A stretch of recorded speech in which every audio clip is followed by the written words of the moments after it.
आज हम पढ़ रहे हैं फिजियोलॉजी ऑफ डाइजेशन में। मैंने आपको इसकी न्यूट्रिएंट्स और न्यूट्रिएंट्स के फंक्शन बता दिए थे, फिर हमने डाइजेस्टिव एंजाइम कर लिए थे। आज हम तीसरा इसका टॉपिक ले रहे हैं डाइजेस्टिव हार्मोन्स।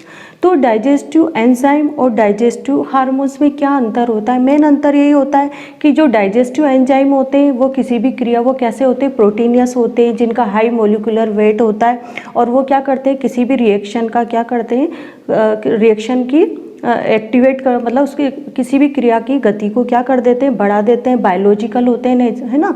वैसे ही डाइजेस्टिव हार्मोन क्या करते हैं कि ये भी क्या करते हैं, ये भी किसी क्रिया को क्या कर देते हैं, फास्ट कर देते हैं। लेकिन इसमें क्या होता है कि जो हार्मोन होते हैं इनका मोलिकुलर वेट कैसा होता है, लो होता है, कम होता है एंजाइम की तुलना में। ये भी बायोलॉजिकल होते हैं। लेकिन हार्मोन्स क्या होता है कि इनका जो सोर्स होता है और टारगेट सेल दोनों कैसे होते हैं, दूर होते हैं, डिस्टेंस पे होते हैं। जबकि एंजाइम में क्या होता है कि जहाँ पे टारगेट, जहाँ से सीक्रेट होते हैं जिस ग्लैंड से, वहीं पर उसी ऑर्गन पर काम करते हैं। दूसरा, जो हार्मोन्स होते हैं इनका प्रोसेस कैसा होता है, स्लो होता है, और इनका मोलिकुलर वेट भी कैसा होता है, कम होता है। और जो एंजाइम होता है इनका मोलिकुलर वेट भी ज़्यादा होता है। और आपको पता है एंजाइम होते हैं किसी क्रिया में जाने के बाद अनचेंज हो जाते हैं, जबकि हार्मोन्स जब क्रिया में भाग लेते हैं तो ये कैसे हो जाते हैं, चेंज हो जाते हैं। ये मेनली केमिकल होते हैं नेचर में, और ये कैसे होते हैं, बायोलॉजिकल। तो ये आपको मैं बताती हूँ। तो अब आज हमारा टॉपिक है डाइजेस्टिव हार्मोन। तो जो एलिमेंट्री कैनाल्स है उसके डिफरेंट भागों से कुछ हार्मोन्स का सिक्रीशन होता है। कुछ क्या होते हैं, एंजाइम्स वगैरह के सिक्रीशन को बढ़ा देते हैं, कुछ क्या कर देते हैं, इनहेबिट कर देते हैं, यानी उनके रुकावट पैदा करते हैं उनके सिक्रीशन में। तो ये कुछ मेन हार्मोन्स हैं जिनके बारे में अपन आज डिस्कशन कर रहे हैं। सबसे पहला वाला जो हार्मोन है वो कौन सा होता है, गैस्ट्रिन, है ना। तो गैस्ट्रिन का जो सोर्स है उसको कौन सीक्रेट करता है, अमाशय। जब अमाशय में इसोफेगस से भोजन आ जाता है तब अमाशय की जो वॉल है उनसे एक हार्मोन सीक्रेट होता है जिसको क्या बोलते हैं अपन, गैस्ट्रिन। गैस्ट्रिन क्या काम करता है कि स्टोमक में, आपको पता है कि स्टोमक से क्या पाई जाती है, गैस्ट्रिक ग्लैंड पाई जाती है, जो कि क्या सीक्रेट करती है, गैस्ट्रिक जूस, यानी गैस्ट्रिक जूस का सिक्रीशन करती है। तो ये क्या होता है कि जैसे भोजन अमाशय में आता है तो उसकी वॉल से क्या सिक्रेट होता है, एक हार्मोन होता है गैस्ट्रिन। ये गैस्ट्रिन हार्मोन क्या कर देता है, गैस्ट्रिक ग्लैंड को गैस्ट्रिक जूस सिक्रीशन करने के लिए क्या करता है, उत्तेजित करता है, स्टिमुलेट करता है। फिर उसके बाद गैस्ट्रिक जूस के आपको फंक्शन पता ही है, ये हम अभी डाइजेशन में पढ़ेंगे कि ये प्रोटीन वगैरह का क्या करते हैं, डाइजेशन करते हैं। फिर उसके बाद दूसरा होता है हार्मोन एंट्रोगेस्ट्रोन। नाम से पता है एंट्रोगेस्ट्रोन, ये स्मॉल इंटेस्टाइन से सीक्रेट किया जाता है, यानी स्मॉल इंटेस्टाइन यानी छोटी आंत्र से सीक्रेट किया जाता है, यानी उससे इसका सिक्रीशन होता है। तो इसका क्या काम होता है कि जब भोजन क्या होता है, स्टोमक से जब इंटेस्टाइन में आता है, यानी स्मॉल इंटेस्टाइन आपने पढ़ा होगा, उसके डिफरेंट भाग होते हैं, ड्यूडेनियम होता है, जुजेनियम होता है और इलियम होता है। तो वहाँ से जैसे ही भोजन नीचे की तरफ आने लगता है इंटेस्टाइन में, तो ये क्या करता है, एंट्रोगेस्ट्रोन, यानी स्मॉल इंटेस्टाइन क्या सीक्रेट करती है, एंट्रोगेस्ट्रोन। ये एंट्रोगेस्ट्रोन क्या करता है, HCl, आपको पता है स्टोमक से HCl होता है, जो भोजन अंदर आता है उसको सड़ने गलने से और माध्यम को क्या करता है, अम्लीय माध्यम प्रदान करता है। तो ये क्या करता है, गैस्ट्रिक जूस और HCl जो होता है उसके सिक्रीशन को स्लो कर देता है, धीमा कर देता है, यानी उनके जो सिक्रीशन है उसको एक तरह से उसमें अवरोध पैदा कर देता है, उनको इनहिबिट कर देता है। फिर तीसरा हार्मोन होता है कोलिस्टोकाइनिन। ये भी क्या होता है, स्मॉल इंटेस्टाइन से सिक्रेट किया जाता है, और इसका मेन फंक्शन क्या होता है, गाल ब्लेडर जो पित्ताशय होता है उसमें से बाइल जूस के सिक्रेशन को स्टिमुलेट, उत्तेजित करना है। आपको पता है कि गाल ब्लेडर जो बाइल जूस है उसको कौन बनाता है, लीवर बनाता है, और बाइल पित्ताशय में आकर इकट्ठा हो जाता है। फिर बाइल जूस के अपन डाइजेशन में फंक्शन पढ़ेंगे कि इसका क्या काम होता है, इमल्सिफिकेशन करने का काम होता है, यानी क्या करता है, फैट का पाइसीकरण करता है, और माध्यम को क्या करता है, क्षारीय माध्यम। अभी स्टोमक से भोजन आ रहा था तो अम्लीय था, उसको क्षारीय माध्यम प्रदान करता है। फिर चौथा जो हार्मोन होता है वो होता है पेंक्रियोजाइमिन। इसको भी कौन सिक्रेट करता है, छोटी आंत सिक्रेट करती है, और इसका क्या काम होता है, पेनक्रियास को पेनक्रेटिक जूस के लिए स्टिमुलेट यानी उत्तेजित करता है। उसी प्रकार सिक्रेटिन होता है, ये भी एक हार्मोन होता है जो कि स्मॉल इंटेस्टाइन से सिक्रेट किया जाता है, और इसका भी मेन फंक्शन होता है कि जो पैनक्रियास होता है उसको क्या करता है, पैनक्रेटिक जूस सिक्रीट करने के लिए उत्तेजित करता है। मतलब आप पढ़ेंगे अपन अपने जब अपन डाइजेशन पढ़ेंगे तो इनके रोल भी आते जाएंगे। तो जैसे पैंक्रियोजाइमिन है तो ये क्या करता है, पैनक्रेटिक जूस में पानी की मात्रा को बढ़ा, मतलब ऐसी वाली जूस को सिक्रीट करता है जिसमें वाटर की मात्रा ज़्यादा होती है। सिक्रीटिन जिसमें ये भी पैनक्रेटिक जूस के सिक्रीशन को स्टिमुलेट करता है, लेकिन कौन से वाले भाग को, जिसमें एंजाइम का भाग ज़्यादा होता है।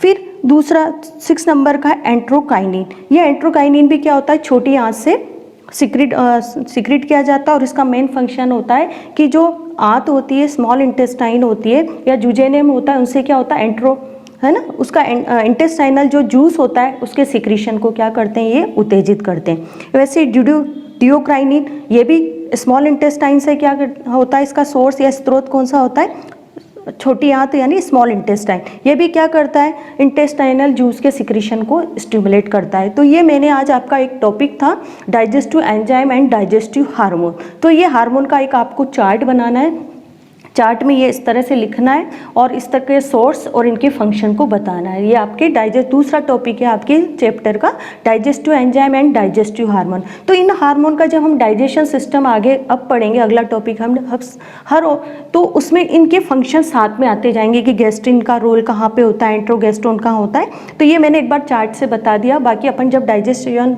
अलग अलग उसमें स्टोमक में पढ़ेंगे या इंटेस्टाइन में पढ़ेंगे तब यहाँ पर उनका रोल आता जाएगा, लेकिन ये आपके अलग से टॉपिक दे रखा था, इसलिए ये मैंने आपको ऐसे ही चार्ट में लिखना है और ऐसे ही याद करना है।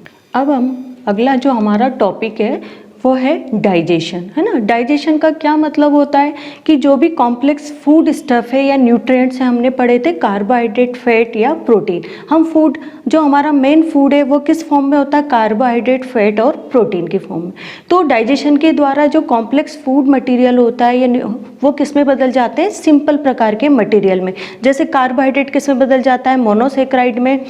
फैट किस में बदल जाते हैं, फैटी एसिड एंड ग्लिसरॉल में। और प्रोटीन किस में बदल जाते हैं, एमिनो एसिड में। तो डाइजेशन एक प्रकार का प्रोसेस है जिसके द्वारा कॉम्प्लेक्स फूड स्टफ या फूड मटेरियल को हम सिंपल प्रकार के मटेरियल में बदल देते हैं। किसके द्वारा, एंजाइम के द्वारा, यानी केमिकली। ठीक है, आपको समझ में आ गया। केमिकली क्या करते हैं कि इसको कॉम्प्लेक्स फूड मटेरियल को सिंपल मटेरियल में बदलने का जो प्रोसेस होता है उसको क्या बोलते हैं हम, डाइजेशन। फिर है टाइप्स ऑफ डाइजेशन, है ना। टाइप्स ऑफ आप डाइजेशन देख रहे हो, 2 प्रकार का डाइजेशन होता है, एक इंट्रासेलुलर और एक होता है एक्स्ट्रा सेलुलर। इंट्रासेलुलर डाइजेशन का मतलब होता है अंतःकोशिकीय पाचन, जो कि कहाँ पर होता है, सेल के अंदर। और बाह्य कोशिकीय यानी कहाँ होता है, कोशिका के बाहर होता है, यानी किस में होता है, एलिमेंट्री कैनाल्स में। तो इंट्रासेलुलर जो डाइजेशन होता है, आपने पढ़ा होगा प्रोटोजोआ, सिलेंट्रेटा वगैरह में जो डाइजेशन होता है वो कहाँ होता है, सेल के अंदर होता है। और जो एक्स्ट्रा सेलुलर होता है, हायर इनवर्टिब्रेट यानी हायर जो एनिमल्स होते हैं उनमें एलिमेंट्री कैनाल्स में क्या होता है, डाइजेशन होता है। तो उसको क्या बोलते हैं, एक्स्ट्रा सेलुलर। इंट्रासेलुलर डाइजेशन में क्या होता है, जो फूड होता है उसको फेगोसाइटोसिस या पिनोसाइटोसिस के द्वारा क्या किया जाता है, सेल के अंदर ग्रहण किया जाता है ना। फेगोसाइटिस यानी ठोस मटेरियल को, पिनोसाइटिस यानी लिक्विड जो फूड मटेरियल होता है उसको सेल के द्वारा क्या किया जाता है, ग्रहण किया जाता है। फिर सेल में क्या होता है, फूड वैक्यूल पाई जाती है, खाद्यदानियाँ, वहाँ पर क्या होते हैं, इनका डाइजेशन होता है किसके द्वारा, लाइसोसोम के द्वारा। फिर लाइसोसोम में डाइजेशन हो जाने के बाद इनका क्या होता है, शरीर के विभिन्न भागों में इनका क्या, साइटोप्लाज्म के विभिन्न भागों में फिर इसको डिफरेंट भागों में इसको क्या कर दिया जाता है, अवशोषित करके पहुंचा दिया जाता है। तो आपको समझ में आ गया डाइजेशन किसे कहते हैं और ये किस प्रकार का होता है, कितने प्रकार का होता है। अब अपन क्या करेंगे, एलिमेंट्री कैनाल की आपको स्ट्रक्चर पता ही है कि एलिमेंट्री कैनाल्स जो डाइजेस्टिव सिस्टम है वो किससे मिलकर बना होता है, एलिमेंट्री कैनाल्स और डाइजेस्टिव ग्लैंड से। तो अब अपन थोड़ी इसकी स्ट्रक्चर पढ़ेंगे। फिजियोलॉजी को पढ़ने से पहले अपन क्या करेंगे, एलिमेंट्री कैनाल की स्ट्रक्चर पढ़ेंगे। तो आप एलिमेंट्री कैनाल की स्ट्रक्चर जानते हैं कि किन भागों से मिलकर बनी होती है। तो अब अपन क्या पढ़ेंगे, उनके बारे में थोड़ा सा मतलब फिजियोलॉजी पढ़ने से पहले अपन को क्या पढ़नी है, एलिमेंट्री कैनाल की स्ट्रक्चर। अब हम पढ़ेंगे डाइजेस्टिव सिस्टम, है ना। आप लोगों को डाइजेस्टिव सिस्टम के विभिन्न भागों के बारे में पता होगा कि जो डाइजेस्टिव सिस्टम है वो 2 भागों से मिलकर बना होता है। एक होती है एलिमेंट्री कैनाल्स और एक होती है एसेसरी ग्लैंड या सहायक ग्रंथियाँ। यानी एलिमेंट्री कैनाल्स को आहारनाल भी बोलते हैं ना। तो डाइजेस्टिव सिस्टम दो भागों से मिलकर बना होता है, एक होता है एलिमेंट्री कैनाल या डाइजेस्टिव ट्रैक्ट बोल सकते हैं, और एक होती है सहायक ग्रंथियाँ या एसेसरी ग्लैंड। तो जो एलिमेंट्री कैनाल से उसके आपको पता है कि विभिन्न भाग आप देख रहे हो। ये सबसे पहला भाग क्या होता है, माउथ फिर किस में खुलता है, बकोफेरेंजियल कैविटी में, यानी बकल कैविटी और फेरिंग्स आपस में एक दूसरे से मिली हुई होती है, इनको हम सेपरेट नहीं कर सकते, तो इसलिए उसको क्या बोलते हैं, बकोफेरेंजियल कैविटी। फिर बकोफेरेंजियल कैविटी किस में खुलती है, इसोफेगस में। फिर इसोफेगस एक लंबी ट्यूब के समान संरचना होती है।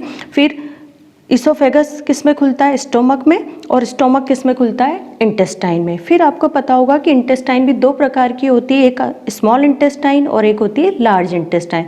जो स्मॉल इंटेस्टाइन या छोटी आंत होती है उसके भी क्या होते हैं, तीन भाग होते हैं। एक होता है ड्यूडेनियम, यानी जिसको हिंदी में बोलते हैं ग्रहणी, जुजेनियम, और तीसरा भाग होता है इलियम, है ना। ड्यूडेनियम यू शेप का आकार का होता है, उल्टे यू के आकार का, जिसमें क्या होता है गाल ब्लेडर, बाइल डक्ट और पेनक्रेटिक डक्ट आकर खुलती है। फिर जुजेनियम होता है जहाँ पर सबसे ज़्यादा क्या होता है, अवशोषण और डाइजेशन होता है, क्योंकि यहाँ पे जो माइक्रोविलाई होते हैं वो सबसे आकार में बड़े होते हैं। फिर आपको पता है कि फिर लार्ज इंटेस्टाइन के तीन भाग होते हैं, इसके भी सीकम, कोलन और रेक्टम। फिर आपको पता होगा कि जो एलिमेंट्री कैनाल की अपन हिस्टोलॉजी देखेंगे या ओतिकी देखेंगे तो आपको पता है कि सबसे बाहर सिरोसा होता है। फिर उसके बाद मसल लेयर होती है, जो कि जिसमें क्या पाए जाते हैं, सर्कुलर और लॉन्गिट्यूडिनल मसल। फिर क्या होता है, सबम्यूकोसा, और जो कि कनेक्टिव टिश्यू का बना होता है, यानी संयोजी उत्तक वगैरह का, जिसमें ब्लड वेसल्स वगैरह पाए जाते हैं। फिर उसके बाद आती है मस्क्यूलरिस म्यूकोसा, और सबसे अंदर की होती है म्यूकोसा, और सबसे अंदर का होता है लेमिना प्रोप्रिया। तो आपने ये जो होती कि ये पढ़ चुके होंगे, लेकिन हमें इतने डिटेल में जाने की जरूरत नहीं, आपको केवल एलिमेंट्री कैनाल्स के भागों के बारे में पता होना चाहिए। तो अब अपन क्या करेंगे, और दो सहायक ग्रंथियाँ होती है, तीन सहायक ग्रंथियाँ होती है इसके अंदर, सलाइवरी ग्लैंड है ना, लार ग्रंथियाँ, लीवर, और तीसरी होती है पैनक्रियास। तो अब हमको क्या करना है, हर में अलग अलग डाइजेशन को पढ़ना है। जैसे पहले माउथ में डाइजेशन कैसा होता है, फिर बकोफेरिंग्स में, यानी सब इन सब भागों में हम अलग अलग डाइजेशन को पढ़ेंगे। तो सबसे पहला अब हमारा टॉपिक कौन सा होता है, माउथ, डाइजेशन इन माउथ।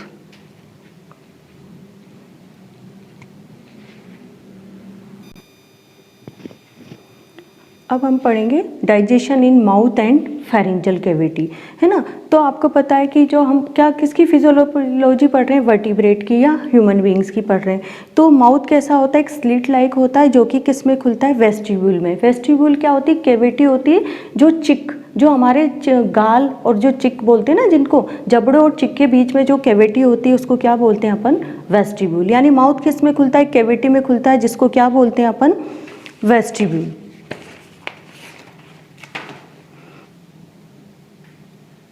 फिर उसके बाद आती है फिर ओरल कैविटी। फिर माउथ किस, वेस्टिब्यूल किस में खुलता है, ओरल कैविटी में। ओरल कैविटी किससे सराउंडेड होती है, ऊपरी जबड़े और निचले जबड़े से, यानी जो आगे का वाला भाग होता है, जो गाल वाला भाग होता है वो तो वेस्टिब्यूल कहलाता है। फिर पीछे वाला भाग जो हमारे जबड़े वाला भाग होता है वो क्या कहलाती है, ओरल कैविटी। फिर ओरल कैविटी की जो रूफ होती है, अगर आप देखोगे कि जो हमारी ओरल कैविटी जो जबड़ों से घिरी हुई है उसकी रूफ होती है, वो क्या कहलाती है, पैलेट या तालू बोलते हैं। फिर आपने देखा होगा तालू दो प्रकार के होते हैं या पैलेट दो प्रकार के होते हैं। एंटीरियर भाग जो आगे की तरफ होता है वो हार्ड होता है, और आप हाथ लगा के अंदर अपने तालू पर देखना कि उस पर रफ, आपको जब उस पर उंगली लगा के देखोगे तो आपको रफ दिखाई देगा, मतलब उसको टच करने पे तो उस पर क्या पाए जाते हैं, पैलेटाइन रगी पाए जाते हैं, उभार पाए जाते हैं, जो कि जो भोजन लेते हैं उसको बाहर निकलने से ये क्या करता है, उसको रोकता है, उसको मुंह में दबाए रखते हैं। फिर उसके बाद पीछे वाला जो भाग होता है, पैलेट का आगे वाला भाग तो हार्ड होता है, जिस पे क्या पाए जाते हैं, पैलेटाइन रेगी पाए जाते हैं। और जो पीछे वाला भाग होता है वो कैसा होता है, सॉफ्ट होता है, और उससे एक उभार, आप अपने गले को खोल के देखना, उसमें एक उभार होता है जिसको बोलते हैं यूवुला। क्या बोलते हैं, यूवुला, जो कि क्या करता है, जो फेरिंग्स वाला रीजन होता है उसको दो भागों में डिवाइड करता है। इस तरह से लटका होता है, इस तरह से, तो ये क्या करता है, बीच में इस तरह से लटका होता है, तो ये क्या करता है, फेरिंग्स को क्या कर देता है, एक ऊपर वाली फेरिंग और एक नीचे वाली, दो भागों में डिवाइड कर देता है। एक होती है नासोफेरिंग्स और एक होती है ओरोफेरिंग्स। ओरोफेरिंग्स यानी वो फेरिंग्स जो कि किससे कनेक्ट है, एलिमेंट्री कैनाल से। नासोफेरिंग्स यानी जो हमारे नोज से कनेक्टेड है या नाक से, उसको बोलते हैं हम नासोफेरिंग्स। तो यूवुला एक उभार एक तरह का, जो कि इस तरह से पीछे वाले भाग में आप अपने गले को खोल के, मुंह को खोल के देखोगे तो आपको इस तरह का उभार लटकता हुआ दिखेगा, जो कि क्या करता है, फेरिंग्स को दो भागों में डिवाइड कर देता है। एक वेंट मतलब एक ओरोफेरिंग्स और एक होती है नासोफेरिंग्स। फिर जो ओरल कैविटी होती है उसकी रूफ तो अपन ने पढ़ ली कि कैसी होती है, पैलेटाइन, पैलेट कहलाती है, तालू कहलाती है। अब उसकी फर्श पे भी क्या पाई जाती है, टंग पाई जाती है। टंग क्या होती है, ओरल कैविटी के फर्श पे पाई जाती है, और आपने फ्रेनिकुलम पढ़ा होगा कि ये एक मांस उसके द्वारा क्या करती है, मूव करती है। फिर इसमें 4 प्रकार की क्या पाए जाते हैं, विभिन्न प्रकार के स्वाद, मतलब खट्टा, मीठा, इस जो हम भोजन ग्रहण करते हैं ना, आपने देखा हो जब हम भोजन ग्रहण करते हैं तो हमें कई बार कड़वा लगता है, कई बार मीठा लगता है, तो इसके लिए इसमें क्या पाए जाते हैं, 4 प्रकार के टेस्ट रिसेप्टर पाए जाते हैं। किस पे, टंग के ऊपर। ये कैसे होते हैं, फंजीफॉर्म होते हैं, फिलीफॉर्म होते हैं, फोलिएट होते हैं, लीफ लाइक, सर्कमवेलेट, डिफरेंट प्रकार के होते हैं, जो कि क्या करते हैं, हमें कड़वे, नमकीन, खट्टे या मीठे का पता, इसी के कारण इन्हीं टेस्ट बड के द्वारा हम पता लगा सकते हैं। फिर आपको पता है कि माउथ के अंदर क्या पाए जाते हैं, टीथ पाए जाते हैं ना, जबड़ों से क्या लगे होते हैं, टीथ पर लगे। टीथ कैसे होते हैं, एक्टोमीसोडर्मल, यानी इनका ओरिजिन 2 प्रकार से होता है। आपने देखा होगा माउथ जो टीथ होते हैं उसमें क्या होती है, जड़ होती है, रूट होती है, फिर उसका क्या होती है, जड़ होती है, फिर नेक होती है और फिर क्राउन होता है। जो क्राउन है उस पर क्या पाया जाता है, इनेमल। तो इनेमल का जो ओरिजिन होता है वो कैसा होता है, एक्टोडर्म से होता है। बाकी जो पूरा टीथ है उसका ओरिजिन किससे होता है, मीसोडर्म से। इसलिए टीथ कैसे होते हैं, ओरिजिन के आधार पर एक्टोमीसोडर्मल प्रकार के। फिर टीथ भी कई प्रकार के होते हैं, इंसाइजर, कैनाइन्स, प्रीमोलर्स और मोलर्स। फिर उसके बाद आती है माउथ के अंदर क्या होती है, सैलाइवरी ग्लैंड पाई जाती है। जो मैन है उसके अंदर क्या पाई जाती है, 3 प्रकार की सैलाइवरी ग्लैंड पाई जाती है, यानी लार ग्रंथियां पाई जाती है, जो कि क्या सीक्रेट करती है, सैलाइवा का। सबसे पहले होती है पैरोटिड, सब मैंडिबुलर यानी मैंडिबल्स के पीछे की तरफ, और सब लिंगुअल कहाँ पाई जाती है, टंग के नीचे की तरफ पाई जाती है। और पैरोटिड कहाँ पाई जाती है, कान के यहाँ पर। तो मेन के अंदर सब मैक्सिलरी ऑर्बिट, जो आई ऑर्बिट के नीचे जो होती है सैलाइवरी ग्लैंड, वो एब्सेंट होती है। खरगोश में 4 प्रकार की लार ग्रंथियाँ पाई जाती है, लेकिन मेन के अंदर 3 प्रकार की क्या पाई जाती है, सैलाइवरी ग्लैंड। पैरोटिड सबसे बड़े आकार की होती है, आपने देखा होगा मम्स जो डिजीज़ होती है, वायरल इन्फेक्शन जो होता है वो इसमें इन्फेक्शन के कारण होता है। फिर सब मैंडिबुलर कहाँ पाई जाती है, जो निचले जबड़े पर है वहाँ पर खुलती है आकर। और सब लिंगुअल कहाँ होती है, जीभ के, टंग जो होती है वहाँ पर। और सबसे छोटी होती है, लेकिन सबसे ज़्यादा जो सैलाइवा का सिक्रीशन होता है वो किसके द्वारा होता है, सब लिंगुअल के द्वारा। तो ये अपन ने जब अपन डाइजेशन पढ़ेंगे तो अपने को थोड़ा सा इसकी स्ट्रक्चर की माउथ किस तरह का होता है, इसमें ओरल कैविटी, टीथ, इनके बारे में। अब अपन पढ़ेंगे digestion in mouth and pharyngeal cavity. Digestion in mouth, तो माउथ के अंदर जो डाइजेशन होता है उसमें सबसे पहले क्या होता है, भोजन का मैस्टिकेशन होता है। यानी किसके द्वारा होता है, जो इसको भोजन को, जो भोजन सबसे पहले कहाँ आता है, माउथ में। तो माउथ में भोजन को चबाने का काम कौन करते हैं, टीथ। यानी सबसे पहले मैस्टिकेशन जो फूड का होता है वो टीथ के द्वारा होता है, जिसके द्वारा जो फूड है वो किस में बदल जाता है, स्मॉल पार्टिकल्स में, यानी छोटे आकार के पार्टिकल्स में बदल जाता है, कणों में बदल जाता है। तो जो माउथ के अंदर जो डाइजेशन होता है वो केमिकल और मैकेनिकल दोनों प्रकार से होता है। आपके इसमें एक चैप्टर में दे रखा है टॉपिक 3 में कि केमिकल और मैकेनिकल डाइजेशन से क्या मतलब होता है। तो जो माउथ के अंदर जो केमिकल डाइजेशन होता है वो किसके द्वारा होता है, एंजाइम। जब एंजाइम के द्वारा होता है तो उसको क्या बोलते हैं, केमिकल प्रोसेस। अगर टीथ के द्वारा होता है तो उसको क्या बोलते हैं, मैकेनिकल प्रोसेस। तो माउथ ऐसा है जिसमें केमिकल और मैकेनिकल दोनों प्रकार से कैसा होता है, डाइजेशन। तो आपके इसमें मेंशन है। फिर उसके बाद आता है, अपन देखेंगे कि माउथ के अंदर क्या होती है, कई सारी सैलाइवरी ग्लैंड पाई जाती हैं। अपन ने पढ़ी है 3 प्रकार की, इंफ्रा और पैरोटिड पढ़ी है, सबलिंगुअल और सबमैंडिबुलर। तो ये क्या सीक्रेट करती हैं, सैलाइवा।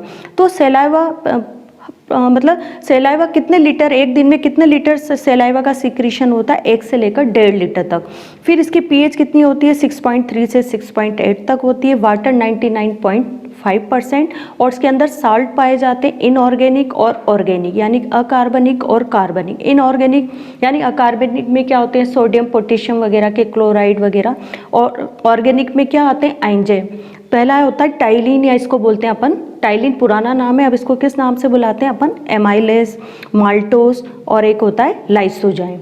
तो ये सैलाइवा के क्या है, कंपोजिशन है कि इसमें कौन कितना साल्ट वगैरह किस मात्रा में पाए जाते हैं। अब अपन पढ़ेंगे सलाइवा का फंक्शन और उसका डाइजेशन में क्या रोल है।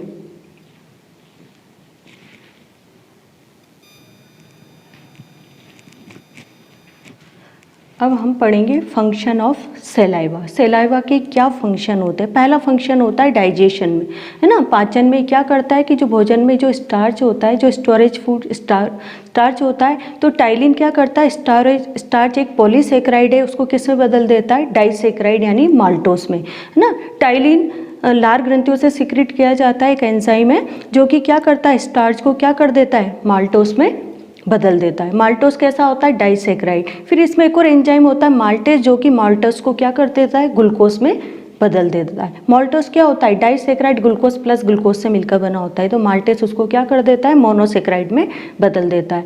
फिर उसके बाद क्या होता है कि आपको पता है सलाइवरी ग्लैंड्स क्या करती है, सलाइवा का सिक्रीशन करती है ना। तो वो क्या करती है, जो भोजन आता है हमारे मुंह के अंदर, माउथ के अंदर, उसको क्या कर देती है, लुब्रिकेट यानी चिकना बना देती है। माउथ कैविटी की क्या करती है, सुरक्षा करती है, उसको चिकना बना के उसको सूखने से बचाती है। फिर आपको पता है टंग वगैरह पे क्या पाए जाते हैं, टेस्ट रिसेप्टर पाए जाते हैं डिफरेंट टेस्ट के लिए। तो जो स्वाद का पता है वो भी किससे पता चलता है, सलाइवा, है ना। माउथ में जब ये गीला हो जाएगा, माउथ में जब सलाइवा क्या करेगा, भोजन को क्या कर देगा, लिक्विड नम बना देगा, तब टेस्ट का हमको क्या करते हैं, पता लगता है। फिर वाटर, शरीर में वाटर बैलेंस बनाने में भी सलाइवा हेल्प करता है। फिर टेम्परेचर रेगुलेशन में भी, जो शरीर का तापमान नियंत्रण में भी क्या करते हैं, सलाइवा। आपने देखा हो डॉग वगैरह में कि क्या कर सलाइवा निकालते रहते हैं, तब वो अपनी टेम्परेचर को मेंटेन करते हैं। फिर इसके अंदर एक लाइसोजाइम एंजाइम पाया जाता है, जो कि कैसा होता है नेचर में, एंटीबैक्टीरियल, यानी जब भोजन के साथ जो बैक्टीरिया आते हैं उनकी सुरक्षा के लिए इसमें क्या पाए जाते हैं, लाइसोजाइम। फिर बायोकेमिकल रिएक्शन देखेंगे तो आपने देखा होगा कि जो कुक्ड फूड होता है, जो पका हुआ भोजन है, उस पर क्या होती है, सलाइवा की रिएक्शन ज़्यादा होती है एंजाइम की, और रॉ मटेरियल पे स्लो होता है उसका डाइजेशन फूड का, और जो पका हुआ भोजन होता है उसका डाइजेशन फास्ट होता है।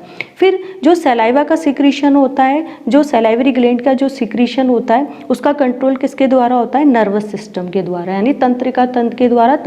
इसमें मेडुला ऑब्लांगेटा होता है, जहाँ पर क्या होता है, इस केंद्र पाया जाता है इसके सिक्रीशन को कंट्रोल करने के लिए। फिर आपने पढ़ी होगी सिम्फेटिक और पैरासिम्फेटिक नर्वस सिस्टम, जो एक दूसरे के विरोध में काम करते हैं। फिर जो सलाइवा का जो सिक्रीशन होता है वो एक प्रकार की कैसी होती है, रिफ्लेक्स, प्रतिवर्ती क्रिया होती है। रिफ्लेक्स एक्शन आपने जाना होगा कि जिन पे हमारा कोई कंट्रोल नहीं होता। तो जब बर्थ के समय तो ये कैसी होती है, सलाइवा का सिक्रीशन कैसा होता है, अनकंडीशन यानी अप्रतिबंधित। और जैसे जैसे जन्म हम बड़े होते जाते हैं तब ये क्रिया कैसी हो जाती है, सलाइवा का सिक्रीशन कैसा हो जाता है, कंडीशन यानी प्रतिबंधित। यानी भोजन वगैरह को देखकर क्या होता है, लार का सिक्रीशन इस बर्थ के टाइम तो कैसा होता है, अप्रतिबंधित, लेकिन बाद में कैसा होता है, ये प्रतिबंधित यानी कंडीशन। आपने पावलोव का प्रयोग देखा होगा कि उसने डॉग के अंदर एक जो प्रयोग किया था इसी सलाइवा सिक्रीशन का मात्रा को, या कितनी मात्रा में सलाइवा सिक्रीट होता है उसके बारे में। तो ये अपन ने किसका पढ़ा है, डाइजेशन, माउथ और फेरेंजियल कैविटी में डाइजेशन किस प्रकार से होता है ये पढ़ा है। अब अपन ने देखा है कि जो स्टोमक है उसमें तीन भाग होते हैं स्टोमक के, एक कार्डियक, फंडिक और पाइलोरी। तो इन तीनों भागों में भी क्या पाई जाती है, अलग अलग प्रकार की ग्रंथियां पाई जाती हैं। कार्डियक भाग में जो ग्लैंड पाई जाती है वो कैसी होती है, स्तंभाकार, कोल्यूमिनर, और वो क्या सिक्रीट करती है, म्यूकस का सिक्रीशन करती है। म्यूकस का मेन काम होता है कि जो भोजन इसोफेगस से आता है उसको और लुब्रिकेट कर देती है और उसको लसलसा बना देती है। फिर उसके बाद फंडिक ग्लैंड कहाँ पाई जाती है, फंडिक रीजन में पाई जाती है, और इसमें क्या होता है कि दो प्रकार की कोशिकाएं पाई जाती है। एक अंदर की तरफ या मध्य भाग में सेंट्रल पे जो कोशिकाएं पाई जाती है वो क्या सिक्रीट करती है, पेप्सिन, रेनिन, गैस्ट्रिक लाइपेज वगैरह, यानी डाइजेस्टिव एंजाइम का सिक्रीशन करते हो। आप इस डायग्राम में देख रहे होगे कि ये स्टोमक का डायग्राम है जिसमें अंदर की तरफ फोल्ड पाए, ये दिख रहे हैं आपको फोल्ड, और यहाँ पर दिख रही होगी कि मध्य या सेंट्रल भाग में क्या पाई जाती है, मुख्य कोशिकाएं या चीफ सेल बोलते हैं जिनको, जो कि क्या करते हैं, डाइजेस्टिव एंजाइम का सिक्रीशन करते हैं। डाइजेस्टिव एंजाइम कौन से होते हैं, पेप्सिन, रेनिन, गैस्ट्रिक लाइपेज वगैरह। और जो दूसरी प्रकार की कोशिकाएं जो परिधि की तरफ पाई जाती हैं यानी साइड में पाई जाती हैं, उनको क्या बोलते हैं अपन, पेराइटल सेल या ऑक्सीनेटिक सेल, ये रही ऑक्सीनेटिक सेल, ये जो दिख रही है आपको, ये ऑक्सीनेटिक सेल है। इनको ऑक्सीनेटिक इसलिए बोलते हैं क्योंकि ये कोशिकाएं इयोसिन से स्टेन लेती है, इसलिए इनका दूसरा नाम क्या है, ऑक्सीनेटिक बोलो या पैराइटल, क्योंकि ये साइड में पाई जाती है इसलिए इनको पैराइटल सेल बोलते हैं। फिर ये क्या सिक्रीट करती है, HCl का सिक्रीशन करती है, और एक आंतरिक कारक होता है कैस्टल फैक्टर, जो कि क्या करता है, भोजन में विटामिन B12 के पाचन में हेल्प करता है। फिर पाइलोरिक जो भाग होता है उसमें कौन सी ग्लैंड पाई जाती है, पाइलोरिक ग्लैंड पाई जाती है, जो कि क्या करती है, थोड़ी मात्रा में सिक्रीट, मतलब सबसे ज़्यादा मात्रा में पेप्सिन कौन सिक्रीट करती है, चीफ सेल या सेंट्रल सेल। लेकिन जो पाइलोरिक ग्लैंड वाला भाग, पाइलोरिक ग्लैंड है ना, थोड़ी मात्रा में पेप्सिन का सिक्रीशन करती है, लेकिन मुख्य रूप से ये भी क्या सिक्रीट करती है, म्यूकस का सिक्रीशन करती है।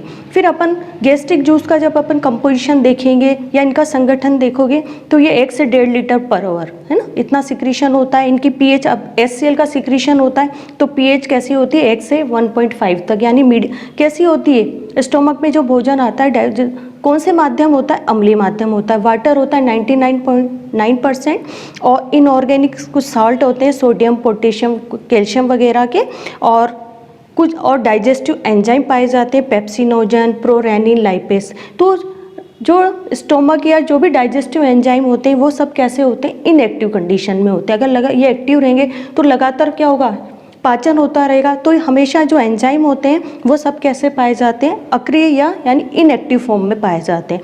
तो अब हम पढ़ेंगे सिक्रीशन ऑफ HCl एंड उसके फंक्शन, यानी HCl का सिक्रीशन कैसे होता है और उसका क्या कार्य है। तो आप देखोगे कि शरीर में क्या होता है, मेटाबॉलिज्म की क्रिया होती है, यानी कई प्रकार की क्रियाएं, मेटाबॉलिक क्रियाएं होती है। तो उसके द्वारा क्या उत्पन्न होती है, कार्बन डाइऑक्साइड।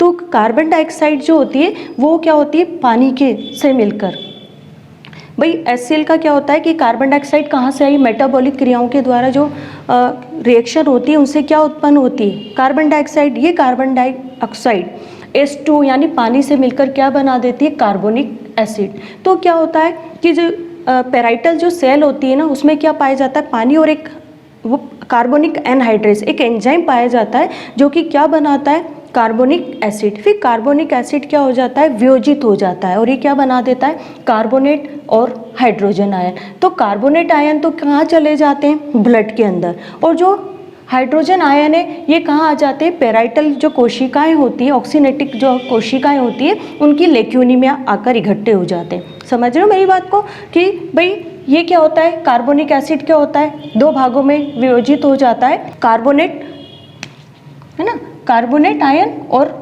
हाइड्रोजन आयन में। तो कार्बोनेट आयन तो क्या होते हैं, ब्लड में चले जाते हैं, ठीक है ना। आपको पता है पैराइटल सेल है तो उनके चारों तरफ क्या पाई जाती है, ब्लड कैपिलरीज का जाल होगा। तो कार्बोनेट आयन तो कहाँ चल जाते हैं, ब्लड के अंदर चले जाते हैं, यानी RBC में चले जाते हैं, और हाइड्रोजन आयन कहाँ चले जाते हैं, पैराइटल सेल की लेक्यूनी में। तो अब क्या होता है, इम्बैलेंस होता है, जब माइनस आयन बाहर निकल गए और पैराइटल सेल में केवल हाइड्रोजन आयन ही है, तो उनको बैलेंस करने के लिए क्या होता है, पीएच को बनाए रखने के लिए क्या होते हैं, उतनी मात्रा में जितने कार्बोनेट आयन बाहर आए उतनी मात्रा में क्या होता है, क्लोराइड आयन कहाँ आ जाते हैं, ब्लड से कहाँ आते हैं, पैराइटल सेल में, और वहाँ पर क्या बना देते हैं, HCl। तो आपको ये समझ में आ गया होगा कि HCl आया कहाँ से, है ना, पैराइटल सेल में HCl आया कहाँ से। तो समझ गया कि CO2 पानी के से, यानी कार्बोनिक एनहाइड्राइज एंजाइम की उपस्थिति में क्या बना देती है, कार्बोनिक एसिड। फिर ये वियोजित हो जाता है, डिसोसिएट हो जाता है कार्बोनेट और हाइड्रोजन आयन। हाइड्रोजन आयन तो कहाँ चले जाते हैं, पैराइटल सेल की कैनक्यूलाई में, ये इस तरह के इसमें चले जाते हैं। फिर और कार्बोनेट आयन कहाँ चले जाते हैं, ब्लड वेसल्स में या ब्लड कैप। तो वहाँ पर क्या होते हैं, पीएच को बनाने के लिए जब माइनस आयन निकल गए हैं तो बैलेंस करने के लिए उतनी मात्रा में क्लोराइड आयन ब्लड से कहाँ आ जाते हैं, पैराइटल सेल में, और वहाँ पर हाइड्रोजन आयन से मिलकर क्या बना देते हैं, हाइड्रोक्लोरिक एसिड। अब आते हैं फंक्शन ऑफ HCl, है ना। अभी तो हमने देख लिया था कि HCl किस तरह से बनता है पैराइटल सेल में। अब आता है फंक्शन ऑफ HCl। फंक्शन तो HCl सबसे पहले क्या करता है, फूड के अंदर जो बैक्टीरिया होते हैं उनको नष्ट करने का काम कौन करता है, HCl। फिर दूसरा ये क्या होता है कि जो भोजन बकोफेरेंजियल जो कैविटी से आता है उसको क्या करता है, अम्लीय माध्यम प्रदान करता है HCl, क्योंकि जो भी डाइजेस्टिव एंजाइम होते हैं स्टोमक के वो कहाँ पर काम करते हैं, अम्लीय माध्यम में। तो ये क्या करता है, एक मीडियम को एसिडिक बनाए रखने में भी कौन हेल्प करता है, HCl। फिर दूसरा क्या करता है कि जो इनएक्टिव एंजाइम होते हैं, निष्क्रिय जो एंजाइम होते हैं, उनको सक्रिय एंजाइम में बदलने का काम भी कौन करता है, HCl।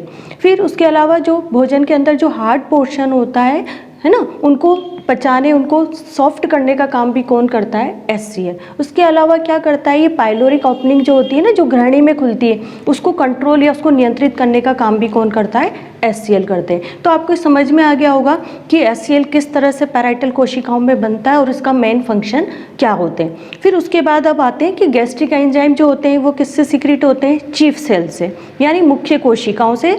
तो कई प्रकार के एंजाइम होते हैं, जैसे सबसे पहला होता है पेप्सिन। ये कैसा होता है, एंडोपेप्टाइडेज। मैंने आपको बताया था कि कुछ एंजाइम, डाइजेस्टिव एंजाइम जो प्रोटीन का पाचन करने वाले होते हैं, वो एंडोपेप्टाइड्स यानी क्या होते हैं, जो पॉलीपेप्टाइड की श्रृंखला होती है उसमें अमीनो एसिड जो पाए जाते हैं, वहाँ से वो क्या करते हैं, मध्य में से क्या करते हैं, उसको ब्रेक करते हैं। तो ये पेप्सिन कैसा होता है, प्रकृति में या नेचर में कैसा होता है, एंडोपेप्टाइड्स, यानी ये क्या होता है, किसी भी पॉलीपेप्टाइड श्रृंखला के मध्य भाग में काम करता है। फिर ये कैसा होता है, इनएक्टिव स्टेज यानी पेप्सिनोजन की फॉर्म में पाया जाता है। तो HCl जो होता है इसको किस में बदल देता है, पेप्सिन में। फिर ये पेप्सिन क्या करता है, प्रोटीन को मध्यवर्ती उत्पाद में बदलता है, यानी प्रोटीन को किस में बदल देता है, प्रोटीज या पेप्टोन में। तो स्टोमक ही ऐसा है जहाँ पर अब सबसे पहले प्रोटीन का जो डाइजेशन शुरू होता है वो कहाँ पर से शुरू होता है, स्टोमक से। तो स्टोमक में क्या होता है, पेप्सिन प्रोटीन को क्या कर देता है, इंटरमीडिएट यानी मध्यवर्ती उत्पाद में बदल देता है, यानी प्रोटीन को किस में बदल देता है, प्रोटीज और पेप्टोन में। फिर उसके बाद दूसरा मुख्य एंजाइम जो होता है रेनिन, इसको काइमोसिन या कडलिंग एंजाइम यानी दही जमाने वाला जो होता है ना, दूध हम लेते हैं उसका डाइजेशन करके उसको किस में बदल देता है, ये कर्ड में, इसलिए इसको क्या बोलते हैं,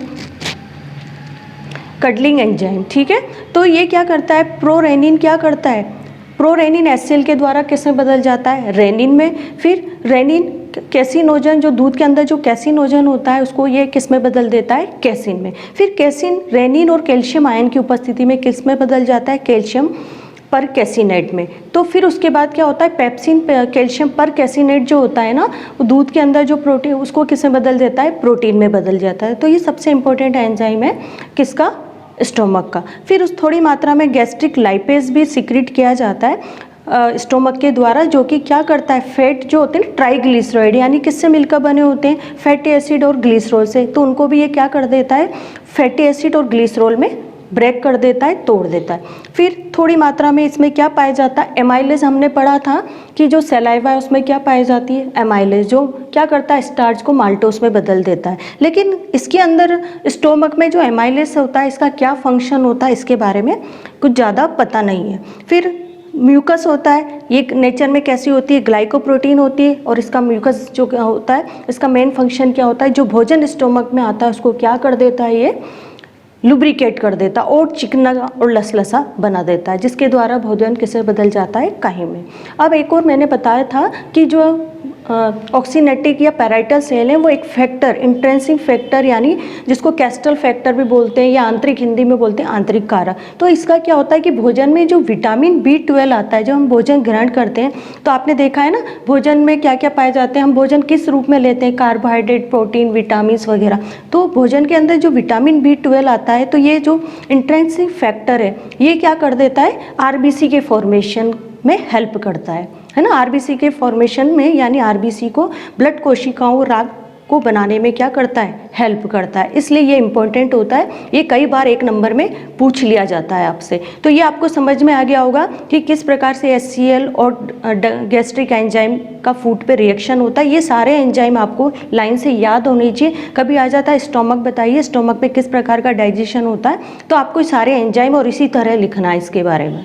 अब अपन ने डाइजेस्टिव एंजाइम पढ़ लिया, अब इसका रेगुलेशन, जो गैस्ट्रिक स्टोमक से जो गैस्ट्रिक जूस सिक्रीट होता है उसका रेगुलेशन किस तरह से होता है, तो उसके लिए आपने पढ़ाया था मैंने आपको डाइजेस्टिव हार्मोन। उसमें आपने पढ़ा होगा गैस्ट्रिन और एंट्रोगैस्ट्रोन। तो जो गैस्ट्रिन था वो तो क्या होता है, जब स्टोमक में भोजन आता है तो गैस्ट्रिक ग्लैंड क्या सीक्रेट करने लग जाती है, स्टोमक की वॉल से क्या सीक्रेट होने लगता है, गैस्ट्रोन हार्मोन, जो कि क्या करता है, डाइजेस्टिव एंजाइम जो होते हैं, गैस्ट्रिक एंजाइम, उनके सीक्रेशन को बढ़ा देता है। फिर एक और अपन ने पढ़ा था एंट्रोगेस्ट्रोन। तो एंट्रोगेस्ट्रोन का सीक्रेशन कौन करता है, घृणी यानी ड्यूडेनियम।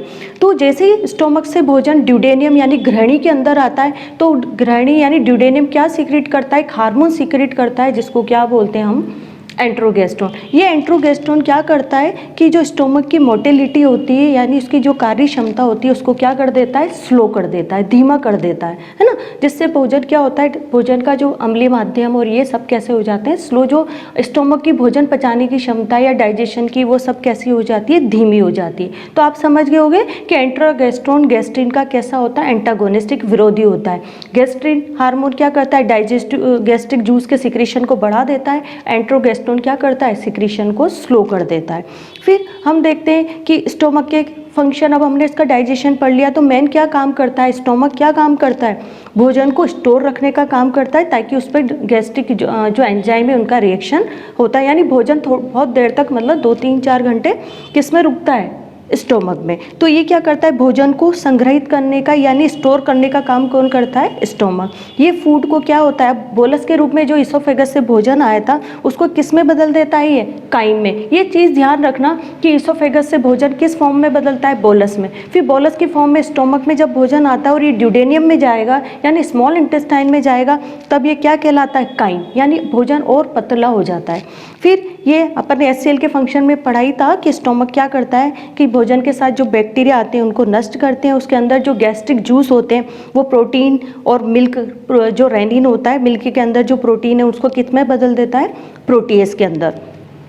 और फैट होते हैं, है ना, लाइपेस पड़ा होगा, तो ये क्या करते हैं, फैट का इमल्सिफिकेशन करते हैं, यानी उसको किस में बदल देते हैं, फैटी एसिड और ग्लिसरॉल में बदल देते हैं। फिर उसके बाद अब लास्ट टॉपिक जो आता है, कंट्रोल ऑफ गैस्ट्रिक जूस, मतलब गैस्ट्रिक जूस का जो सिक्रीशन हो रहा है इसका कंट्रोल किस तरह से हो।